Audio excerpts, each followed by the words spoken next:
Stopping by Woods on a Snowy Evening by Robert Frost. Structure, themes, summary, analysis.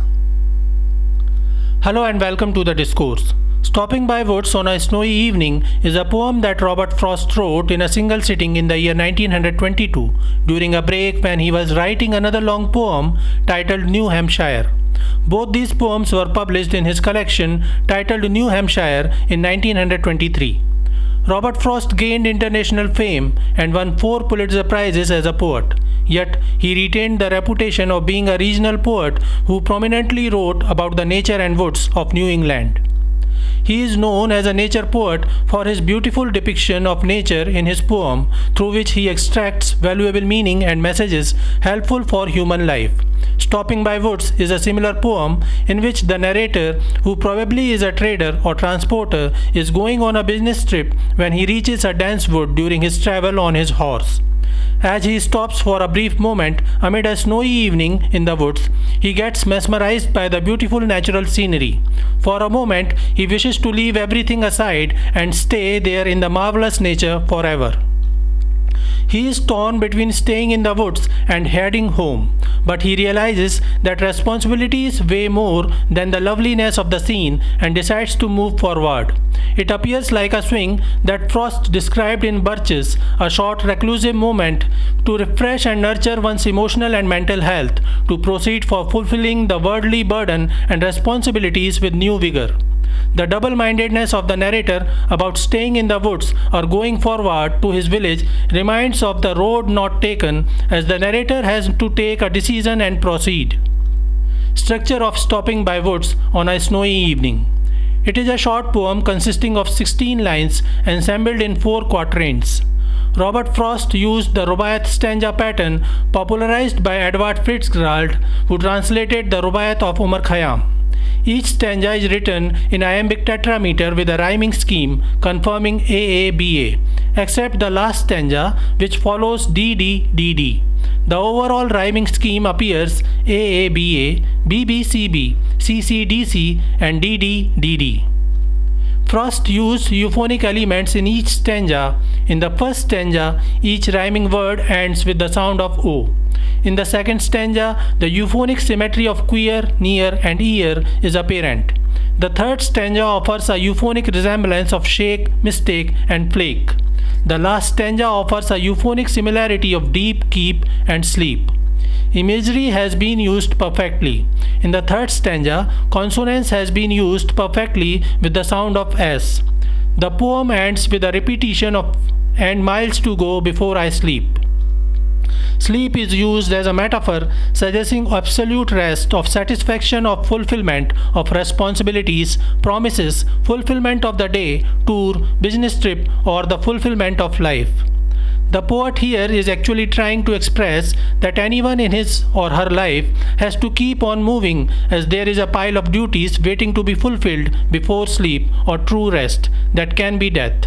The narrator suggests that there can be no true rest before the fulfillment of responsibilities. Themes. The major themes of the poem are exhaustion, fatigue, depression, optimism, commitment, and responsibilities. Robert Frost mentioned that he considered this poem as his best bit for remembrance. The narrator is exhausted and fatigued, and he gets a moment of recluse when he is completely alone.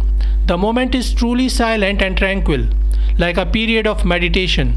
The narrator feels a sense of tranquility and isolation from all worldly burdens during that moment of a recluse. The horse of the narrator plays the part of the warning, reminding him that no matter how isolated he feels at this moment, life doesn't stop. That solitary moment makes the narrator realize that it is not the true rest and that he has to cover miles before he could attain that satisfaction or fulfillment. Summary of Stopping by the Woods on a Snowy Evening. First stanza. Whose woods these are, I think I know. His house is in the village though.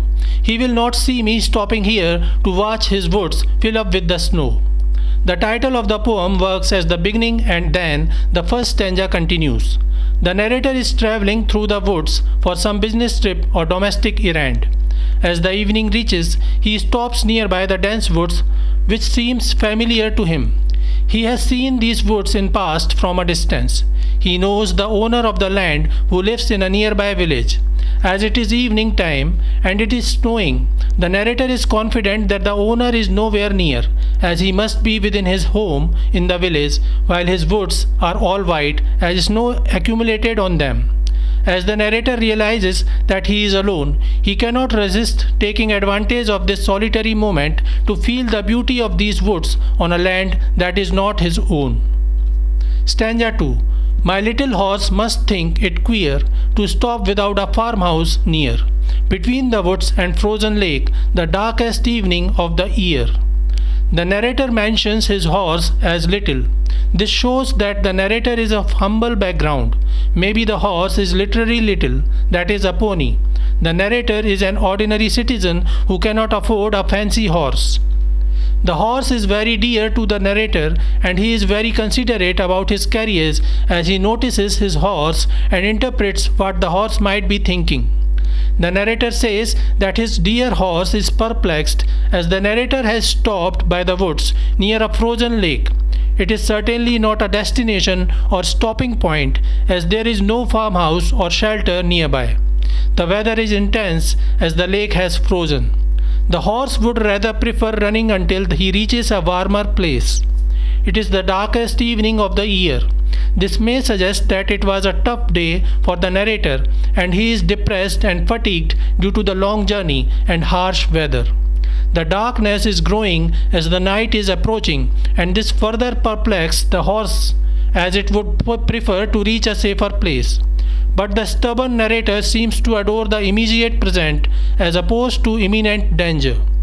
The narrator is mesmerized by the beauty of the moment, and he is finding it difficult to choose and make up his mind, either to stay in the woods and let the darkness engulf him, or proceed towards his village or the destination that is still afar. Third stanza. He gives his harness bells a shake to ask if there is some mistake. The only other sounds the sweep of easy wind and downy flake. The narrator uses he for his horse, which further shows his considerate nature and love towards the animal. The animal is also considerate towards the narrator as he is worried about the narrator and wondering why the narrator has stopped at this odd place. The narrator suggests that the horse can understand or read his mind, and to express his disagreement, the horse shakes his head and neck. This shakes the harness bells of the horse and they ring. The playful sound of harness bells indicates the horse's will to move forward and not stop in this gloomy and solitary woods as the imminent danger of dark night is approaching. Though it appears the best natural scenery, the wind is flowing at ease while the snowflakes are coming down heavily, which suggests that there is no chance of improvement in the weather and it will keep snowing. The solitude is intense as the poet can hear only three sounds: the wind, the ringing harness bells, and the falling snowflakes. Stanza 4. The woods are lovely, dark and deep, and I have promises to keep, and miles to go before I sleep, and miles to go before I sleep. In this stanza, the narrator describes the woods as lovely, dark and deep. The narrator states that it is most serene and peaceful position and moment that he could have. The peace cannot last for long. The narrator is mesmerized by the beauty of the moment, which makes him forget all the burdens and troubles he had faced throughout the day or in past. But his burdens, toughness, and responsibilities of life are still there that he has to face. These beautiful woods are wonderful distractions, and anything that can keep one's mind off the troubles is a welcome addition to any day. But real life and responsibilities haven't vanished, they still exist. The woods are dark and deep, which suggests the imminent danger of the dark night approaching. The narrator's horse already warned him about it. The woods that appear so beautiful and lovely at the moment can prove to be merciless and dangerous as the dark night approaches. The poet uses but to express his intense desire to stay put by the woods and cherish the scenery of the moment, yet he has to overcome this desire and stop his meditation on nature as he has myriads of promises and responsibilities to fulfill. These promises and responsibilities could be of any type, ranging from marital responsibilities to business accountabilities. The promises could be the goals that he chose for himself. The poet further contemplates the beauty of the woods and imminent danger and suggests that these woods can be the endpoint of the journey of his life, as the imminent danger of dark night is gradually engulfing the woods. This danger fills the narrator with an urgency to move forward toward his destination, as he still has many responsibilities. He is standing in no man's land, miles away from reaching a friendly zone. This sense of responsibility fills the narrator with optimism, and he makes up his mind to move forward. The narrator admits that the dark will ultimately engulf him too, but it is not the right place despite all the natural beauty and serenity. It is not the right time. He still has to struggle and avoid the darkness or death and further his journey to fulfill his promises, desires, and goals. So this is it for today. We will continue to discuss the history of American English literature. Please stay connected with the discourse. Thanks and regards.